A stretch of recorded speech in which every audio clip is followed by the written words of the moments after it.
Cześć wszystkim. W dzisiejszym odcinku chciałbym Wam zaprezentować mój nowy nabytek, a mianowicie chodzi o lokomotywę parową, jak tutaj widzicie, z firmy Trix. Jest to parowóz z epoki drugiej.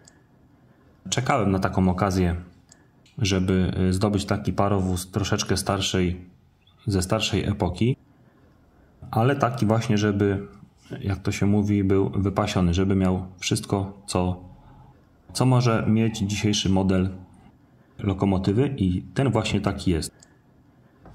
Posiada wbudowany generator dymu, światła kabinowe, zewnętrzne, przednie, tylne i tak dalej. No różne rzeczy posiada oczywiście. Jest także wyposażony w dekoder dźwięku. Jak tutaj możecie zobaczyć, numer katalogowy tego modelu to jest 25170 i to mamy drugą epokę. Lokomotywa, co ciekawe, posiada wbudowany generator dymu i już zaglądamy do pudełeczka. Jest dostarczana lokomotywa właśnie w takim pudełku dosyć sporym. Otworzymy. Na początku dostajemy taką książeczkę właśnie z historią lokomotywy, bo nie wspomniałem, że ta lokomotywa jest zabytkiem muzealnym. To jest taka pruska lokomotywa serii S10 BR17 w kolejach DRG i stacjonuje ta lokomotywa w muzeum w Berlinie. Można sobie jechać, zobaczyć ją. Tak się właśnie prezentuje. I tutaj, tak jak wspomniałem, cała książeczka w kilku językach z historią tej lokomotywy jest także zawarta w zestawie. Potem mamy przekładkę, samą lokomotywę. Do niej przejdziemy za chwilkę. Dodatkowo dostajemy jeszcze książeczkę ze spisem wszystkich funkcji. Mamy tych funkcji w tej lokomotywie aż 24.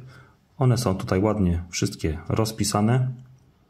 Też jest w kilku językach. Dekoder w tej lokomotywie, z tego co mi się udało dowiedzieć, jest firmowy Trixa. Nie wiem, jak się będzie sprawował, bo jeszcze takiego dekodera nie posiadam, ale to będzie osobny odcinek o dekoderze. Więc książeczkę na razie także odkładamy na bok.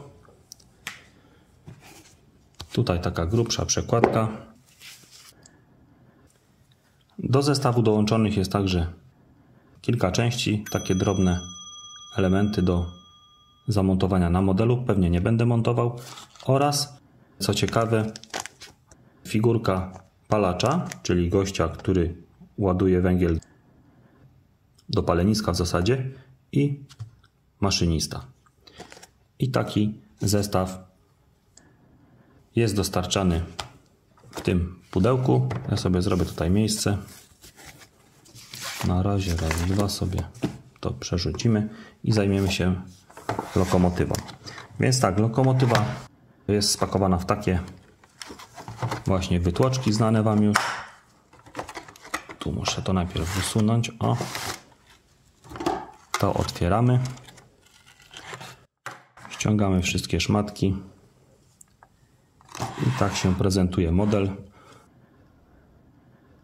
Umieściłem lokomotywę w takim wygodniejszym dla mnie miejscu, żebym mógł ją pokazywać. Więc tutaj ta ośka jest cała ruchoma. Zaraz lokomotywę pokażę z bliska kamerą. Chciałem pokazać podwozie, żebyście zobaczyli, ile tutaj jest połączeń elektrycznych i gdzie znajdują się osie napędowe. Chciałem, żebyście sobie to zobaczyli. Zobaczcie, jak wygląda cała elektryka tego. Tutaj ta oś jest z gumką, a ten wózek, zobaczcie sobie, tak lata we wszystkie strony i fajnie się dopasowuje do krzywizny toru. Tutaj w tym miejscu możecie zobaczyć, postaram się to przybliżyć kamerą, wszystkie przewody idące właśnie z węglarki. Prawdopodobnie to są przewody zasilające. Tak to wygląda. Ciężko się pokazuje z bliska, bo jest łączona i nie mogę jej mieć w jednej ręce. Teraz pokażę kilka detali. lokomotywy. Tak objedziemy ją z tej strony. Napisy są czytelne.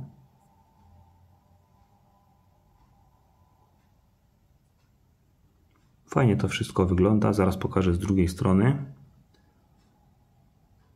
Tak, teraz lokomotywę odwrócę. Jak widzicie, tak się lokomotywa prezentuje z tej strony. Z drugiej strony wygląda identycznie. To już jej nie będę przekręcał. Pokażę tutaj może więcej rzeczy w zbliżeniu. Można też zauważyć, że jest ona pomalowana taką błyszczącą farbą. Więc wykonana jest na połysk. Aczkolwiek nie wiem, czy będę chciał tą lokomotywę spatynować. Zobaczymy. Na razie fajnie się prezentuje. Wygląda na taką utłuszczoną bardzo. Na razie zostawię, bo i tak jest gwarancja na nią, więc muszę zostawić taka, jaka jest.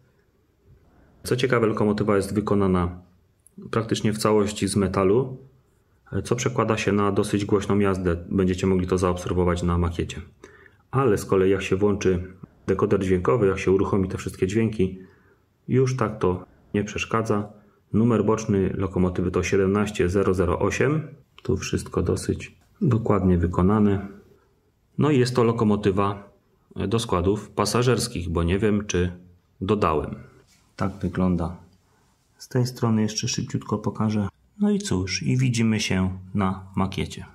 No i witam Was z powrotem na makiecie. Teraz się przejedziemy lokomotywą. Pokażę, jak chodzi.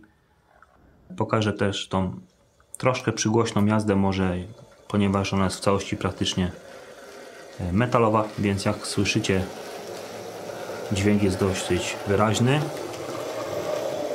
Zobaczcie też, jak przyspiesza, bo lokomotywa już jest sprofilowana, więc tak właśnie chodzi, jak jest na maksa.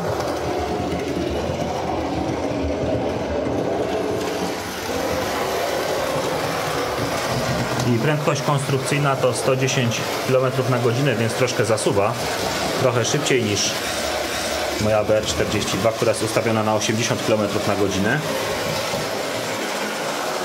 Zobaczcie, jak to wygląda.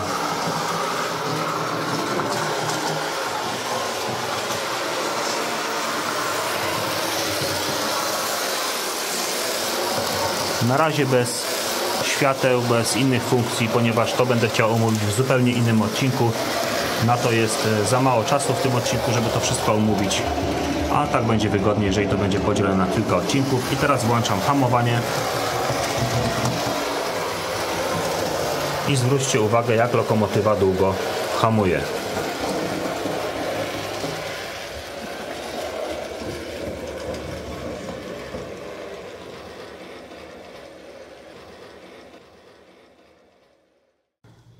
I jeszcze stwierdziłem, że pokażę Wam, jak fajnie powolutku pracują te mechanizmy w tej lokomotywie.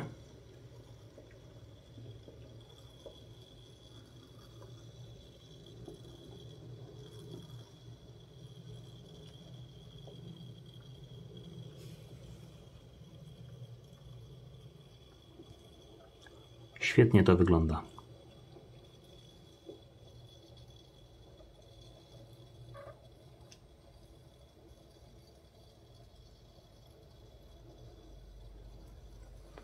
No, lokomotywka naprawdę fajnie się prezentuje. Myślę, że fajnie będzie wyglądała z tymi wagonami, z fartuchami, no i ze wszystkimi wagonami ze starszych epok oczywiście. Jak widzicie, to jest lokomotywa przeznaczona do składów pasażerskich. Odróżniają właśnie to od mojej BR42 to, że właśnie ma wielkie osie i jest ich mniej. Zaraz podjadę pod BR42 i sobie zobaczycie, jaka jest różnica.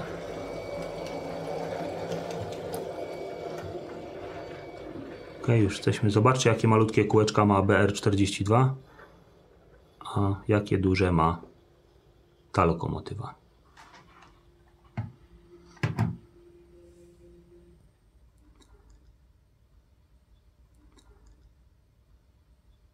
To jest lokomotywa pasażerska, a ta jest lokomotywą przeznaczoną do składów towarowych.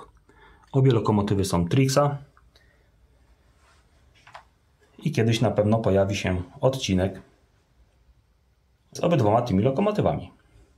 Także na dzisiaj to koniec. Dziękuję za obejrzenie unboxingu i zapraszam do kolejnych odcinków na moim kanale.